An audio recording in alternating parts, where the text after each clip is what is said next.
안녕하세요. 서울에 살고 있는 30대 후반 여성입니다. 사연 라디오를 들어보면 세상 별 시모가 다 있잖아요. 예전에 저도 결혼까지 약속했던 남친이 있었는데 그 엄마도 엄청 별났거든요. 저는 예비 시모가 돈 봉투 내밀면서 자기 아들이랑 헤어지라는 거 정말 드라마에서만 있는 일인 줄 알았어요. 그런데 저도 비슷한 일을 겪었습니다. 제가 몸소 겪은 황당한 예비 시모 사연을 용기 내서 이 자리에서 꺼내보겠습니다. 저는 어렸을 때부터 조금 유복하게 자랐어요. 원래부터 외가나 친가나 양쪽 다 돈이 좀 있는 부유한 집이었습니다. 재벌까지는 아니었지만 덕분에 저도 풍족한 생활을 누린 것 같아요. 친정엄마는 서울에서 금은방을 하셨어요. 매장 규모가 꽤 커서 저는 가끔 그 금은방에 들러 일을 도왔습니다. 매장 직원들은 저를 작은 사장님이라고 불렀죠. 친정아빠는 해외랑 주로 거래하는 사업을 크게 하셨는데요. 나이 드시고 사업을 큰아빠 둘째 아들인 저의 둘째 사촌 오빠한테 물려줬습니다. 저희 집은 저 혼자고 큰아빠네는 아들만 3명이었거든요. 그렇게 저희 가족은 서울에서 살다가 부모님이 은퇴하고 난 뒤에는 저 혼자 서울에 살았어요. 부모님은 혼잡한 게 싫다며 서울 집이랑 금은방 두고 지방으로 내려갔습니다. 나 혼자 서울에 있는 거 싫어. 그냥 집이랑 금은방이랑 다 정리하고 나도 엄마 아빠 따라서 내려가면 안 돼? 어머머, 너는 도시가 체질이야 이거사. 괜히 엄마 아빠 따라 지방에 내려왔다가 갑자기 다시 서울 가고 싶으면 어쩔 거야? 그리고 네가 무슨 혼자야. 큰아빠네도 서울에 있고 친척들 다 서울에 있잖아. 우리 서울 집은 그냥 둘 거야. 아빠랑 엄마도 명절 되면 왔다 갔다 할 거니까. 뭐? 그럼 금은방 일은 누가 봐? 걱정 마. 너한테 다 보라고 안 할 테니까. 너는 얼른 신랑감이나 데리고 와라.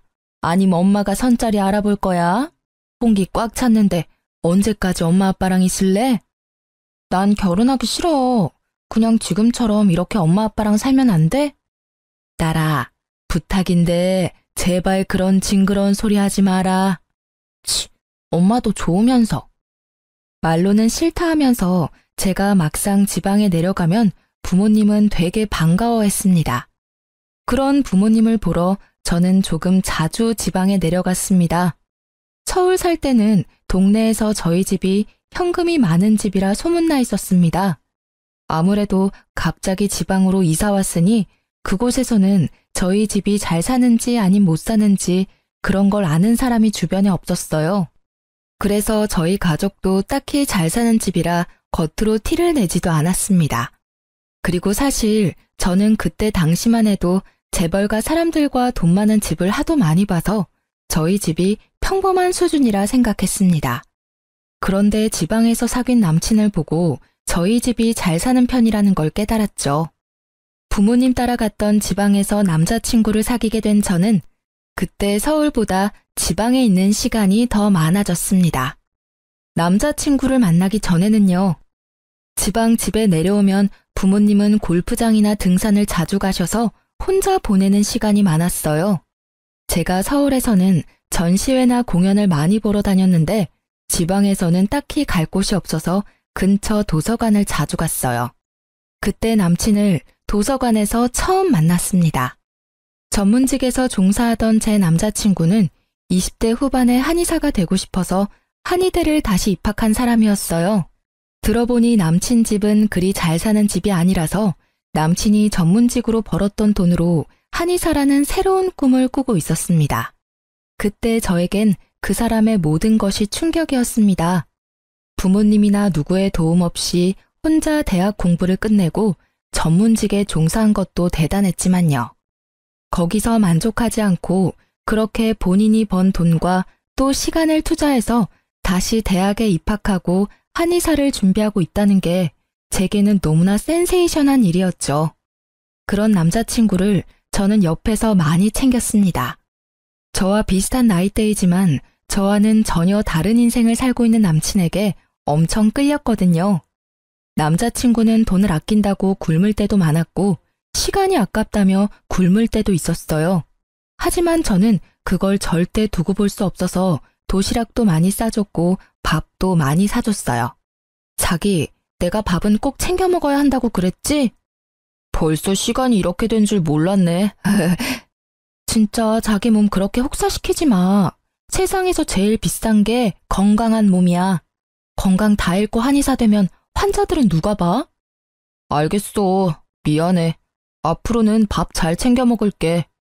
근데 내가 굶으면 너가 찾아와 주니까 얼굴도 보고 좋잖아. 그렇긴 해. 있잖아, 영서야. 응? 나 한의사 되면 우리 바로 결혼하자. 뭐? 에이, 오빠. 갑자기 밥 먹다가 무슨. 한의사 되면 바로 프로포즈 할 거야. 그러니까 어디 도망가면 안 돼. 알았지? 내가 지금은 비록 좀 남루하고 가진 것 없어도 꼭 너 사모님 소리 듣게 할 거야. 그게 지금 내 원동력이기도 해. 오빠, 나 사모님 소리는 안 들어도 돼. 그냥 난 오빠만 있으면 돼. 솔직히 너 작년에 처음 만났을 때 나 많이 지친 상태였거든? 멘탈이 무너져서 막바지에 포기할까 싶었어. 근데 너 만나고부터 더 공부가 잘 되더라. 나 너 덕분에 여기까지 온 거야. 우리 엄마도 나 몰라라 하는데 너는 매번 나한테 밥은 먹었냐, 잠은 잤냐. 그렇게 물어봐줘서 얼마나 고마웠는지 몰라. 네 그 따뜻한 마음 아니었으면 아마 나 벌써 무너졌을 거야. 왜 나 눈물이 나지? 오빠, 괜히 나까지 눈물 나게 왜 울어. 내가 어디를 도망가. 나 갈 곳 없어. 남친은 이미 저와의 결혼을 생각하고 있었어요. 하고 싶은 일에 있어서 진취적인 남자친구는 남들이 보기에 정말 단단한 사람이었는데요. 제가 보기엔 멘탈이 너무 약해서 응원이 많이 필요한 사람이었어요. 남친의 엄마는 금전적인 도움이나 따뜻한 말 한마디 해주지 않는 분이었죠. 그래서 남자친구는 한의사 준비하면서 제게 더 많이 의지했었습니다. 그러던 어느 날 예비 시모가 아들 챙겨줘서 고맙다고 감사 인사를 하고 싶다며 제게 전화로 만나자 하더군요. 그땐 남친을 통해 미리 들었던 게 아니라 당황스러웠지만 부르시니 급하게 인사하러 나갔어요. 아이고, 말로만 듣던 영서 씨네. 이렇게 직접 만나니까 너무 좋다. 내가 아들이랑 같은 지역에 살아도 거리가 떨어져서 살다 보니 많이 신경을 못 썼어요. 그런데 영서 씨가 있어서 얼마나 든든했는지 몰라. 아, 네. 저도 어머님 이렇게 뵙게 돼서 좋아요. 그런데 어머님, 제 번호는 어떻게 하셨어요? 오빠는 전혀 모르고 있더라고요. 어머, 내 정신 좀 봐. 미안해요. 내가 너무 궁금해서 아들 휴대폰에서 영서 씨 번호 슬쩍 했어요. 우리 아들한테는 비밀로 해줄 거죠? 못난 나 대신 그동안 우리 아들 잘 챙겨줘서 너무 고맙고 미안해요. 인사하고 싶은데 전화로 하는 건 좀 그렇잖아요. 그래서 다짜고짜 만나자고 했네요. 불편했다면 미안해요. 아, 그러셨어요. 미리 인사드렸어야 하는데 저희가 죄송하죠. 이해해줘서 고맙네요. 근데 영서 씨는 이 동네 사는 거예요? 아, 저는 서울에서 일하고 있는데 부모님이 이 동네 사셔서 왔다 갔다 하고 있어요. 그럼 부모님이 뭐 하시는 분들일까나? 어머, 이런 거 물으면 좀 주책인가? 아, 부모님 은퇴하시고 쉬고 계셔요. 아니, 벌써 은퇴를 했다고? 요즘 인생 긴데 생각보다 빨리 은퇴하셨네? 네. 그럼 영서 씨는 뭐 하는지 물어봐도 될까? 내가 아들이 누구 만난다는 소리는 들었는데 아들이 통 아무런 정보는 안 줘서 아무것도 모르는 상태거든. 얼마나 궁금했는지 몰라. 저는 금은방에서. 금은방을 한다고? 어머머. 아니요, 어머님. 저는 금은방에서 일하고 있어요. 아, 그래요? 그렇구나. 금은방을 하긴 너무 젊다. 뭐 근데 자주 지방에 왔다 갔다 하는 거 보니까 정직원은 아닌가 봐요? 네, 뭐 그렇습니다. 큰 매장이라 직원들도 많고 제가 매일 일하지는 않아요. 그렇단 말이지. 그래요, 뭐 여자친구 직업이 뭐가 중요한가. 내 아들 얼마나 사랑하는지가 중요하지. 아무튼 고마워요. 대화가 조금 불편하기는 했지만 생각보다 예비 시모는 제게 친절하게 대해줬어요. 그런데 예비 신랑이 한의사가 되고부터 친절했던 예비 시모는 180도 돌변하더군요. 여보세요? 나예요. 내 번호 저장 안 했어요? 아, 네, 어머님 안녕하셨어요. 좀 만나죠. 내가 기니 할 말도 있고. 모레 점심 가능해요? 네, 어머님, 모레 가능합니다. 그럼 주소 보내놓을 테니까 늦지 말고 11시까지 와요. 네, 알겠습니다. 아참, 그리고 내 아들한테는 여전히 비밀로 하는 거 알죠? 네? 굳이 이러쿵 저러쿵 다 말하지 마요. 그렇게 안 해도 내가 나중에 영서 씨 만났다고 얘기할 테니까. 아, 네, 알겠습니다. 엄청 더운 여름이었는데 밥을 같이 먹자고 부른 예비 시모는 저를 칼국수 집에 데리고 갔어요. 맛집이라 그런지 더운데도 줄이 꽤 길었어요. 하지만 줄 기다리는 내내 그리고 먹는 내내 짜증 섞인 한숨을 푹푹 쉬는 예비 시모였습니다. 줄 설 때부터 제가 뭐라 말 걸면 답이 없던 예비 시모였어요. 시끄러워서 잘 안 들리나 싶었죠. 그런데 식사를 하는 동안에도 너무 대화가 없어서 저는 이상하고 어색한 그 분위기를 애써 풀어보려 노력했어요. 어머님, 여기 칼국수 진짜 맛있네요. 오래 기다린 보람이 있는 것 같아요. 여기 오빠도 자주 오는 곳이에요? 그래.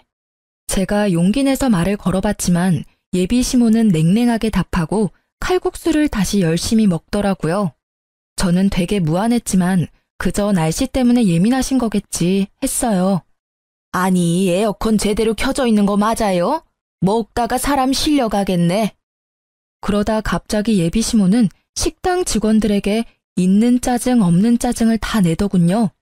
그 모습이 좀 의외였고 속으로는 좀 창피하기도 했습니다. 어머님, 제가 가서 선풍기 바람이라도 조금 더 올려드릴까요? 그런데 이젠 아예 제게 대답도 안 하는 예비 시모를 보고 아, 지금 일부러 내 말에 답을 안 하는 거구나 싶었어요. 왜 갑자기 제게 심통 부리는지 궁금했지만 저는 그냥 건드리지 않으려고 했습니다. 다 먹고 제가 칼국수 값을 계산하려는데 갑자기 예비 시모는 제 손을 툭 치더라고요. 됐다. 어머님, 제가 계산할게요. 이 짧은 한마디를 하며 계산하는 예비 시모를 저는 벙쪄서 지켜봤습니다. 제대로 된 직업도 없는 네가 돈이 어딨어? 내가 계산할 테니 그냥 잠자코 있어라. 그건 예비 며느리 맛있는 점심 사줘야지 뭐 이런 느낌이 아니라요. 선심 써서 불쌍한 애 밥 한 끼 사주는 듯한 말투와 아주 불쾌한 터치였습니다. 그리고 뒤이은 말에 저는 엄청 기분이 나빴어요. 내가 예비 며느리 잘 만났으면 여기서 칼국수가 뭐야? 한우 얻어먹었겠지. 아이고 내 팔자야. 한우는커녕 내가 밥까지 사야 한다니. 하며 예비 시모가 계산하면서 사람들 다 듣는 데서 투덜거리더군요. 어머님, 저 그 정도 돈 있어요. 으이그 꼴에 자존심 부리기는. 네? 어머님 하실 말씀 있대서 왔는데 아무런 말도 안 하시고 계속 짜증만 내시니 저로서는 이해가 정말 안 되거든요. 뭐? 이해가 안 가냐? 때론 침묵이 답이다. 내 행동들이 다 말해주고 있는데 눈치가 정말 더럽게 없구나. 저는 순간 너무 어이가 없어서 그 자리에서 더 따지고 싶었습니다. 하지만 제가 사랑하는 사람 엄마고 또 한참 어른이라 참았습니다. 대신 예비 신랑에게 바로 물었어요. 자기야, 솔직히 말해봐. 혹시 어머님이 나 마음에 안 들어 하셔? 뭐? 엄마가 자기한테 벌써 말한 거야? 그렇게 내가 말하지 말랬는데, 아이씨. 예비 신랑은 제 입에서 어머님 얘기가 나오자 갑자기 당황해서 아주 펄쩍 뛰더라고요. 제가 모르는 뭔가가 있긴 있구나 싶었어요. 어? 기어코 엄마가 너한테 말한 거야? 아, 내가 그렇게 너 상처 주지 말라고 말했는데. 영서야, 난 선 볼 생각 없어. 에? 무슨 말이야 그게? 내가 왜 상처받아? 그리고 선이라니? 엄마한테 다 들은 거 아니야? 어머님 만나기는 했지. 좀 보자고 밥 사주신다 해서 나갔더니 나 앞에 두고 투명인간 취급하시더라. 계산할 때 돼서 퉁명스럽게 하는 말이 제대로 된 직업도 없는 내가 돈이 어딨니? 돈도 없는데 계산 본인이 하신다고. 미안해 용서야. 내가 뭐라 할 말이 없다. 한 가지 찝찝하고 이상한 건 말이야. 사실 나 예전에도 어머님이 한번 만나자 했어. 근데 그때는 분명 내가 마음에 들은 눈치셨어. 근데 이젠 날 마음에 안 들어하는 느낌이 들더라. 갑자기 날 미워하는 것 같아서 당황스러워. 게다가 왜 내가 돈이 없다는 식으로 말씀하셨는지 그것도 이해가 안 가. 오빠한테 한 번도 내가 돈 얘기한 적 없잖아. 엄마가 아무래도 그냥 추측하셨을 거야. 난 네가 돈이 있건 없건 상관없어. 정말이야. 난 너만 있으면 돼, 용서야. 그런데 엄마는 우리 결혼 반대하셔. 며칠 전에 갑자기 나보고 선을 보라면서 맞선 리스트를 한가득 뽑아왔더라고. 그래서 엄마랑 한바탕 했는데 그 불똥이 너한테 튈 줄 몰랐어. 뭐? 맞선? 그럼 어머님이 애초에 날 아예 인정 안 하신다는 얘기잖아. 그게 무슨 상관이야. 내가 널 인정하고 내가 널 원하는데. 아니 오빠, 난 누가 반대하는 결혼 같은 거 절대 안 하고 싶어. 내가 아무리 오빠 좋아한데도 싫어. 그래서 어머님이 나 불러서 그렇게 모질게 구신 거구나. 근데 순서가 틀렸다. 아직 오빠가 나 데리고 결혼한다고 정식으로 인사드린 것도 아니잖아. 솔직히 나 기분 엄청 안 좋아. 처음 저희 둘 만나는 걸 알 때는 우호적이던 예비시모가 예비신랑이 한의사가 되자마자 태도를 돌변했기에 저는 더더욱 마음이 상했습니다. 예비신랑은 자기가 대신 미안하다며 엄청 사과하며 저를 붙잡더군요. 나랑 헤어지기라도 하겠다는 거야? 집안에서 허락 안 해주면 그럴 수밖에 없지. 제발 용서야. 난 너 없으면 못 살아. 내가 우리 엄마 마음 다시 돌려놓을게. 어? 오빠가 어머님 마음 돌려놓은다 해도 이미 미운털 박힌 거 어떻게 잘 지내겠어. 난 못해. 그리고 나도 나 미워하는 사람한테 억지로 웃으면서 잘하는 거 못해. 넌 아무것도 하지 마. 걱정도 하지 말고 노력도 하지 마. 내가 다 할게. 진짜 나 한 번만 믿어줘. 그리고 엄마가 앞으로 따로 너 불러내고 하는 일 없도록 할게. 그러니까 헤어지자는 말은 하지 말아줘. 내가 한의사가 된 이유가 뭔데? 물론 처음에는 그게 내 꿈이었어. 근데 이젠 네가 내 꿈이야. 너랑 잘 살기 위해서 한의사가 된 거라고. 저는 결혼을 하기도 전에 시집살이 하려는 예비시모를 보고 도망가려 했지만 예비신랑이 너무 붙잡아서 일단은 상황을 지켜보기로 했습니다. 그때까지는 저도 오빠를 사랑하는 마음이 더 커서 당장 헤어지기도 힘들었죠. 그리고 저는 그때까지도 굳이 예비신랑에게 저희 집안에 대해서 밝히지 않았습니다. 슬슬 금은방과 친정 재산에 대해 말할까 했는데 예비시모가 반대한다는 걸 알아버렸으니까요. 혹시라도 저희 집안이 좀 잘 산다는 이유로 결혼을 허락받는 건 정말 싫었거든요. 그렇게 엄마 일은 스스로 해결하겠다던 예비신랑은 그 후에도 별다른 말은 없었습니다. 한의사가 되고 이제 근무할 한의원을 본격적으로 찾느라 좀 바빴거든요. 예비신랑은 아무런 지원 없이 자기 돈으로 공부를 했기 때문에 수중에 큰 돈이 없었어요. 그래서 서울은커녕 지방에도 한의원 개원할 돈이 없었습니다. 그는 우선 지방보다 페이를 높게 주는 서울에서 근무를 하기로 했죠. 그런데 예비신랑은 면접 보러 서울에 오가면서 저와 연락이 잘 안 되더군요. 면접을 온종일 보는 건 아니잖아요. 크게 티는 안 냈지만 좀 섭섭하더라고요. 오빠? 어제 면접 보러 오는 날 아니었어? 저녁이라도 같이 먹으려고 했는데 계속 전화가 꺼져 있어서 마냥 기다렸네. 미안해. 내가 너무 정신이 없었거든. 어제 면접 끝나고 핸드폰 전원도 안 켜고 그냥 바로 집으로 내려와서 지금까지 잤어. 그래? 모처럼 서울에 왔는데 좀 이따 가지. 면접은 잘 봤어? 그게 연락을 준다는데 잘 모르겠어. 금방 좋은 곳 찾을 거야. 너무 걱정하지 마. 그리고 나 금요일에 내려가려고 하는데 오빠 그때 시간 괜찮아? 금요일? 내려와도 못 볼 것 같은데.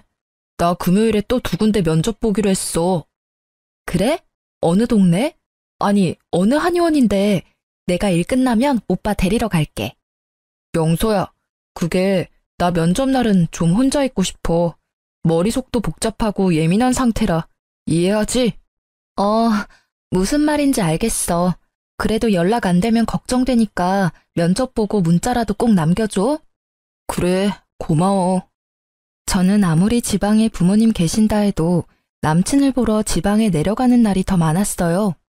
그런데 예비 신랑은 서울 올 때마다 통 저에게 연락을 하지 않으니 서운했습니다. 하지만 지금이 한창 바쁘고 예민할 때겠지 생각하고 이해해보려 했습니다. 그런데 아주 뜻밖의 장소에서 예비 신랑을 마주치고 말았습니다. 바로 맞선의 장인 호텔 카페에서요. 사실 저희 큰아빠가 서울에서 호텔을 몇 개 운영하고 계세요. 그중 가장 큰 호텔에서 사촌오빠랑 식사를 하고 커피를 마시러 내려왔는데 글쎄 면접 본다던 예비 신랑이 낯선 여자랑 떡하니 앉아있더군요. 오빠, 영서야, 네가 여기 웬일이야? 제가 모습을 드러내기 전까지는 하하호호하며 서로 미소를 짓고 있더니 제가 다가가 인사를 하니 글쎄 뭐라고 하는지 아세요? 커피 마시러 왔지. 근데 넌 그냥 커피 마시러 온 건 아니구나. 도대체 어떤 한의원이 면접을 호텔 카페에서 보는데? 아시는 분이에요? 그게, 이쪽은 제 친한 동생이에요. 뭐? 친한 동생? 아, 그러시구나. 안녕하세요. 아니요. 저 그냥 친한 동생 아니고 이 남자랑 결혼할 사이예요. 그쪽은 누구세요? 네? 저는 이분이랑 선보러 나온 건데요. 그러니까 나한텐 그동안 면접 본다고 속여놓고 서울 와서 맞선 보고 있었나 봐. 오빠, 이 상황 처음 아니지? 영소야, 내 말 좀 먼저 들어봐, 응? 아니 저기요. 여자친구가 있으면서 선보러 나오셨어요? 기가 막혀서 진짜. 집안 뭐 볼 거 없어도 직업은 한의사의 성격 진국이라 해서 믿고 나왔는데 이게 도대체 무슨 경우죠? 저 먼저 가보겠습니다. 저 그게 아니라요. 잠깐만 기다려보세요. 아이씨, 가버렸네. 오빠, 지금 내 앞에서 그게 할 말이야? 뭐 붙잡아서 내가 오해라도 풀어줘? 맞선을 봐도 좀 동년배랑 보던가. 그런 것도 아니고, 진짜 자존심 상해. 자기가 엄마를 설득하고 해결하겠다던 예비 신랑은 저 몰래 맞선을 보고 있었던 거죠. 정말 있는 정 없는 정 다 떨어지더라고요. 이 한심한 인간을 제 짝이라고 생각해 만나온 시간들이 너무 아깝게 느껴졌습니다. 게다가 맞선 본 여자는 저와 예비 신랑보다 적어도 5살 이상, 아니 그것보다 훨씬 더 나이 들어 보였습니다. 그래서 더 자존심 상하고 어이가 없었어요. 예쁘고 나이 어린 좋은 신부감들은 말이야 다 이미 짝이 있고 나 같은 놈 만나줄 리가 없어. 개천에서 용났다 해도 여전히 우리 집은 그저 그런 집안이니까. 그래서 나이 좀 있다 해도 직업 괜찮은 골드미스 위주로 만나보고 있어. 야, 뭐 어쩌라고. 구구절절 말하지 마. 나랑 헤어지고 맞선을 보던가. 이거 경우가 없어도 너무 없는 거 아니야? 영서야, 나 너랑 헤어질 생각 없어. 아직은. 뭐? 아직은? 너 진짜 미쳤구나. 아무리 생각해도 난 넌데 현실은 그게 아니니까. 서로 비슷한 사람들끼리 만나면 미래에 뭐가 더 있겠어. 좀 나은 사람들끼리 만나야 더 나은 삶을 사는 거지. 아직까지 나 잘된 사람이 없어서 그런 사람 나타나면 너랑 조용히 헤어져 주려 했어. 이렇게 안 좋은 꼴 보일 줄은 몰랐다. 미안해. 꼴값을 떨고 있다. 너 무슨 드라마 찍어? 무슨 되도 않는 소리를 눈물까지 짜내면서 말해? 그냥 내 뒤통수 칠 기회만 노리고 있었던 거네. 나 바로 버리기엔 너랑 결혼할 마땅한 여자가 안 나타나서 불안했나 봐. 그런 거 아니야. 너무 몰아붙이지 마. 난 여전히 너 사랑하고 있어. 게다가 엄마가 애써서 잡은 약속들 그냥 무시하기엔 내가 너무 효자라서. 가짜는 그놈의 말을 더 이상 듣기 싫어서 그놈 정강이를 시원하게 걷어찼어요. 아프잖아. 아프라고 한 거야. 그럼 뭐 내가 울면서 너 붙잡기라도 할 줄 알았냐? 영서야, 제발. 사람 일 어떻게 될지 모르잖아. 영서야, 너 뭐하냐? 저 사람은 누군데 싸우고 있어? 아, 오빠. 예비 신랑과 신랑이를 하고 있는데 뒤늦게 내려온 사촌 오빠가 말을 걸자 예비 신랑의 눈이 희번뜩해지더군요. 뭐? 오빠? 야, 김용서, 너야말로 저 사람 누구야? 그래, 나 같은 놈 만나겠다고 굳이 서울에서 지방 왔다 갔다 하는 거 애초에 이상했어. 너도 실은 결혼할 사람은 따로 찾고 있었지? 난 그것도 모르고 죄책감 엄청 느꼈다고. 뭐라는 거야? 뭐 눈에는 뭐만 보인다고. 정신 차려. 내가 너 같은 놈인 줄 알아? 내가 진짜 너 여기서 당장 머리털이라도 다 뽑고 싶은데 우리 오빠 때문에 참는다. 우리 오빠? 저기요, 얘랑 얼마나 됐어요? 얘 나랑 결혼할 사이거든요?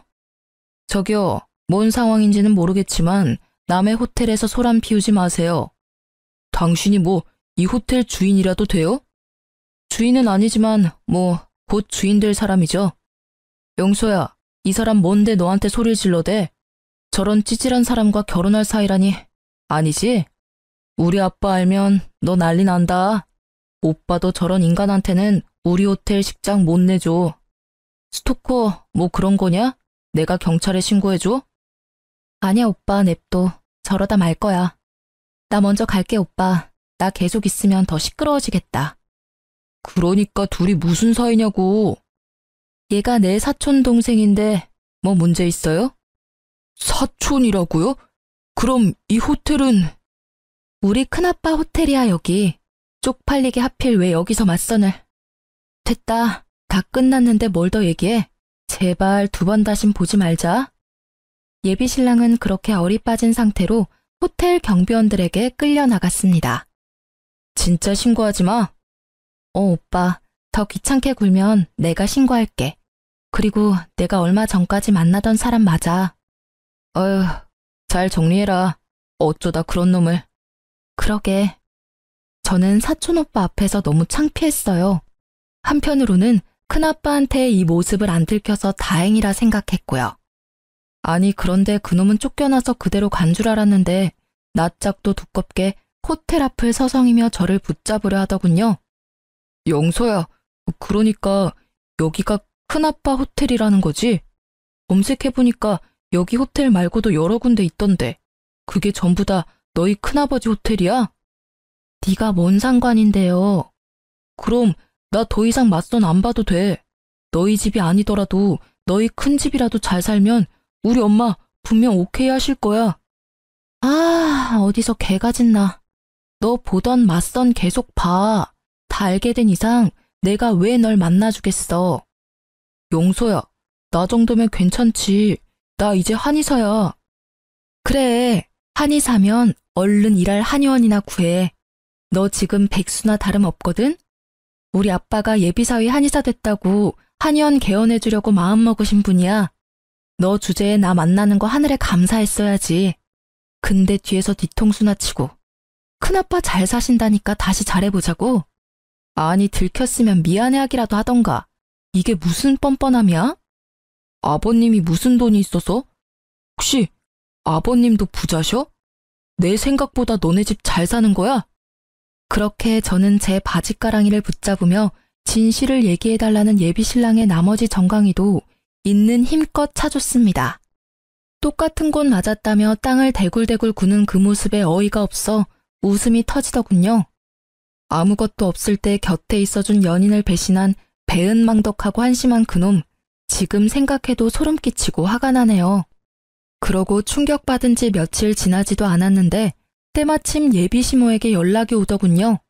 본인 서울에 왔는데 얼굴 좀 보자고요. 몰래 맞선 보다가 들켜서 헤어졌단 걸 예비 신랑에게 듣지도 못한 모양이었어요. 여전히 기분 나쁘게 제게 다짜고짜 준비하고 나오라는 예비 시모였습니다.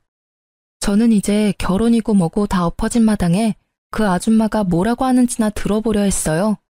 굳이 들어볼 필요도 없었지만 그때는 그게 제 마지막 자존심이었거든요. 서울에 카페가 수십, 아니 수백 개일 텐데 굳이 너는 비싼 호텔 카페에서 만나자 하니? 진짜 하나부터 열까지가 마음에 안 들어. 돈 아깝게. 에이그, 커피는 네가 사라. 저는 호텔 커피밖에 안 마셔서요. 어머, 네가 호텔 커피밖에 안 마신다고? 한 잔에 15,000원이나 하는데? 어이구, 잘도 그러겠다. 지나가던 개가 웃겠다. 저 왜 보자고 하셨는데요? 내가 보자 했으면 예상했을 거 아니야? 모르겠는데요. 너 저번에 내가 만났을 때 눈치 못 챘냐? 내가 너 싫어하는 거 말이다. 저는 오빠랑 결혼하고 싶은데 제 어떤 점이 싫으신 거예요? 저 어머님이 반대하는 이유가 궁금해요. 이유가 궁금해? 그걸 꼭 다 말해줘야 알아먹니? 너도 참 진짜 눈치가 더럽게도 없구나. 그럼 툭 까놓고 말해보마. 내 아들 한의사야. 이제 급이 높아진 내 아들 서울의 이런 비싼 호텔에서 비싼 호텔에서 결혼해야 하는데 너 그럴 돈 있니? 그 정도 수준이 되겠냐 이 말이야. 아, 오빠 아직 한의원 면접 보러 다니는 거 아니었어요? 오빠도 가진 돈 없을 텐데요. 모르는 소리. 내 아들은 미래에 쥔 돈이 많지. 애초에 저는 큰아빠가 호텔 운영해서 예식장은 돈 안 내고 결혼 선물로 받기로 했었습니다. 그래서 그딴 건 다 상관없었는데 굳이 예비 시모에게 티를 내지 않았어요. 하도 어이가 없어서 터져나오려는 웃음을 겨우 참으며 말했죠. 저는 반반 부담은 가능해요. 반반? 어디 반반 타령이야. 어림도 없다. 비싼 한의사 남편 맞이하려면 호텔 예식장이며 뷔페며 결혼 비용은 네가 전부 다 부담해야지. 결국 진짜 돈 때문에 저는 그 집에서 부정당하고 있었던 거예요. 저는 예비시모의 못된 심보를 더 이상 참아주기 싫었습니다. 왜 제가 그렇게 해야 해요? 아니, 둘이 사랑한다는데 왜 상관없는 사람이 중간에 껴서 조건을 거세요? 아니, 이게 어디 연성을 높여? 얼굴 반반한 거 말고는 볼 거 하나 없는 미련 곰탱이야. 누굴 탓하겠니? 뭘 믿고 내 아들한테 잘해줬냐? 내 아들이 왜 널 책임져야 해? 이 멍청하고 바보 같은 게 돌려 말해도 알아듣질 못하고. 난 얘기 다 끝났다. 너 결혼식 비용이랑 혼수 네가 다 부담 못하지? 그럴 돈 쥐뿔도 없지? 내 아들이랑 당장 헤어져. 내 아들 매주 금요일마다 서울 와서 선보는 거 너 몰랐지? 내 아들은 이미 너한테 맘 떠난 것 같다. 그러니 미련 갖지 마. 아, 그래서 쥐뿔도 없는 아들을 돈 많은 늙은 여자들이랑 맞선 보게 하셨어요? 너 어떻게 알았냐? 이미 알고 있던 거야? 너도 참 독하다. 알면서도 못 헤어지겠다는 거야? 행여라도 구질구질하게 매달리지 마라. 내 아들 앞길 막지 마. 큰 소리 치던 예비시모는 곧 얄밉게 비웃으며 제게 돈봉투 비슷한 걸 내밀더라고요. 이게 뭐죠? 봉투 내미니까 눈 커지는 거 봐라. 에휴, 이래서 급이 맞아야 해. 너 어디 가서 그런 티 내지 말아라. 정말 없어 보여. 백화점 상품권이다. 네? 백화점 상품권은 왜요? 3장이야. 그거 받고 내 아들 다시는 만나지 마라. 여러분, 아니 돈 몇백도 아니고 하다못해 현금 몇십도 아니고 백화점 상품권 고작 30만 원 주면서 헤어지라는 상황이 너무 웃기지 않나요? 저는 그만 웃음을 못 참고 빵 터져버렸습니다. 진지한 예비시모의 표정이 너무 우스웠거든요. 뭘 그렇게 웃냐? 아니, 세상에 헤어지라면서 상품권 내미는 건 뭐예요? 저 이런 황당하게 웃긴 경우 처음 봐요.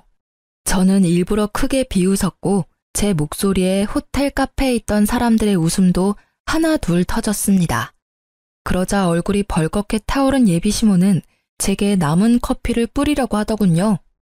이게 정말 경우도 모르고 못 베어먹은 티내냐?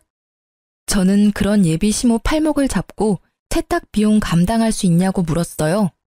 어머님, 돈 있어요? 지금 내민 30만 원 상품권으로는 지금 제가 입고 있는 옷들 그리고 가방 절대 못 사요. 돈 있으면 뿌리고 없으면 그냥 계시죠? 참나, 그까짓 것 얼마나 한다고? 내가 세탁비 줄게. 어허, 건방지게 굴어놓고 이 정도도 예상 못했어?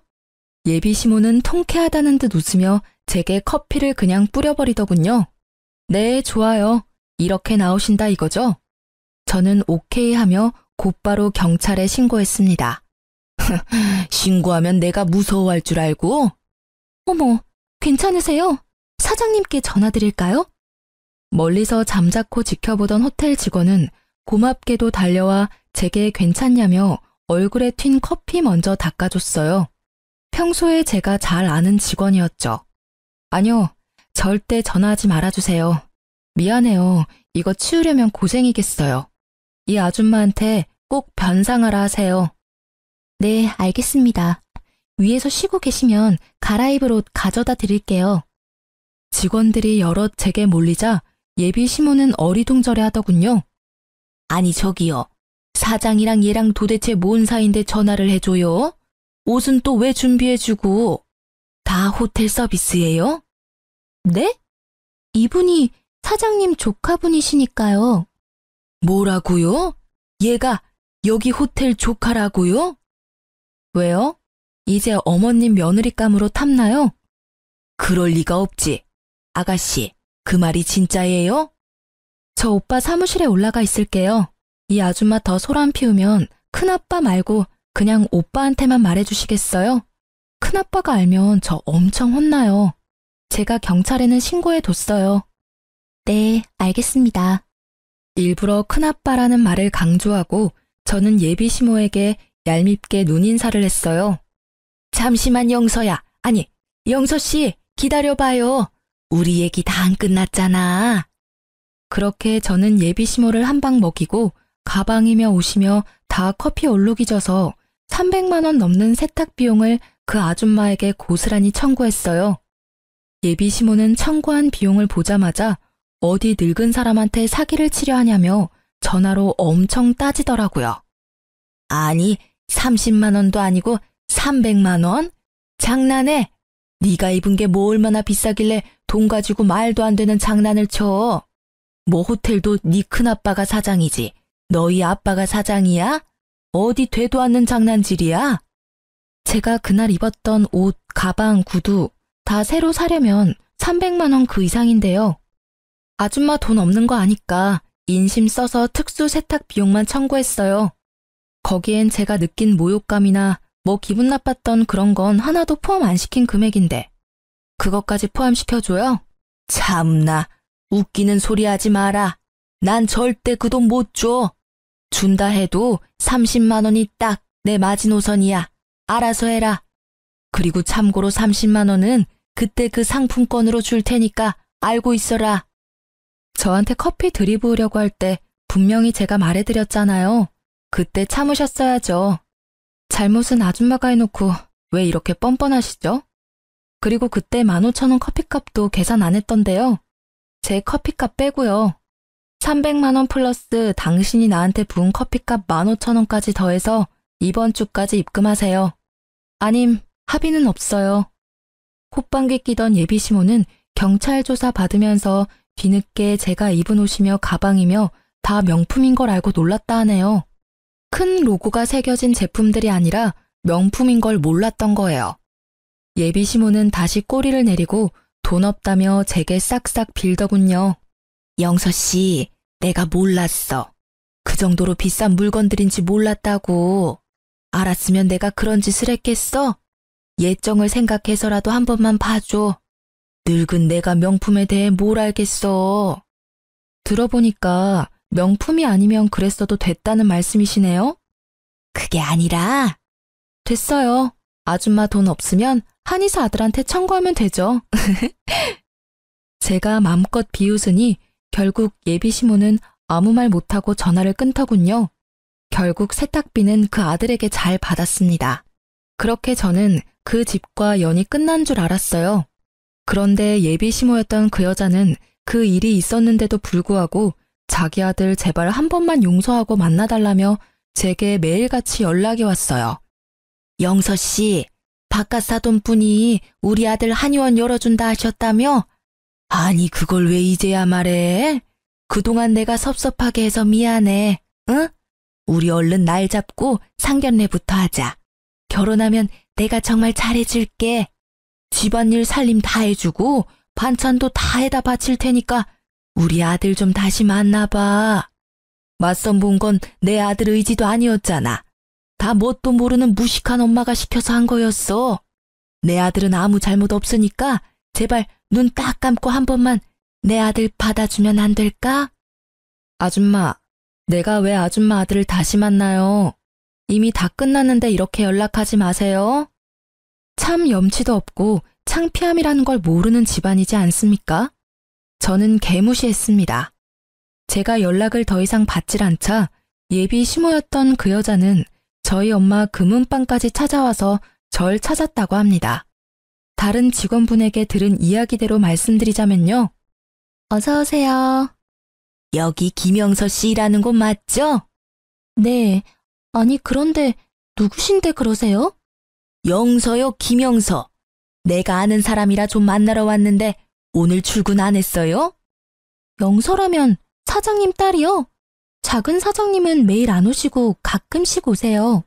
그런데 누구신데 작은 사장님 찾으세요? 뭐라고요? 사장님 딸이라고요? 네, 오셨다고 작은 사장님께 말씀드릴게요. 그러니까 영서 씨 엄마가 이 큰 금은방 사장이고 영서 씨는 작은 사장이라는 거죠? 아이고, 내 팔자야. 내가 내 복을 차버렸네. 이게 무슨 일이야? 정말 김영서 씨가 여기 작은 사장이라는 거죠? 결국 제가 그 금은방 사장 딸이며 작은 사장이라는 걸 알게 된 그 아줌마는 2번 개거품 물었다 합니다. 금은방 앞을 계속 맴돌며 가슴을 치며 후회했다는 얘기를 듣고 10년 묵은 채증이 내려가는 듯 아주 속이 시원하더군요. 그 아줌마와 마찬가지로 미련 뚝뚝 흘리며 제게 문자랑 전화를 해대던 찌질한 놈은 말이죠. 본인이 엄마 말만 듣다가 저 놓쳤다고 아예 자기 엄마랑도 인연 끊고 살고 있다네요. 한의원에서 버는 돈도 집에는 안 주고 혼자 쓰며 사는 듯 했습니다. 어떻게 알았냐고요? 그 아줌마가 허구한 날 자기 아들 마음 좀 돌려달라고 자기 굶어 죽는다며 제게 문자를 해대서요. 더 이상 연락하면 경찰에 신고한다니까 그건 겁이 났는지 그 뒤론 연락이 안 오더라고요. 여기까지 제 파란만장한 사연이었습니다. 저는 현재 아직까지 싱글입니다. 더 나이 들기 전에 결혼하려고 요즘 열심히 선을 보는 중입니다. 사랑 하나로 결혼 가능할 줄 알았던 바보 같은 젊은 처자는 이제 사라졌어요. 오히려 부모님도 선짜리 알아보는 거 재밌다고 좋아하세요. 저는 부모님 소개로 만난 적당한 수준의 집안이랑 결혼하려 합니다. 힘들 때 도와준 사람, 친구든 연인이든 쉽게 버리면 벌 받는다고 생각해요. 예비 시모 그리고 한때는 내 전부였던 예비 신랑. 그들이 받은 벌은 뭐 굴러온 복을 제 발로 찬 것이겠죠. 예비 신랑은 가만히나 있었으면 자기 이름으로 된 한의원 개원했겠죠. 예비 시모는 자기가 원하던 소고기도 실컷 먹지 않았을까 싶습니다. 여러분, 지금까지 제 긴 사연을 함께 들어주셔서 감사합니다. 저는 맞선을 보더라도 앞으로는 남자 보는 눈 키워서 좋은 남편감 찾겠습니다.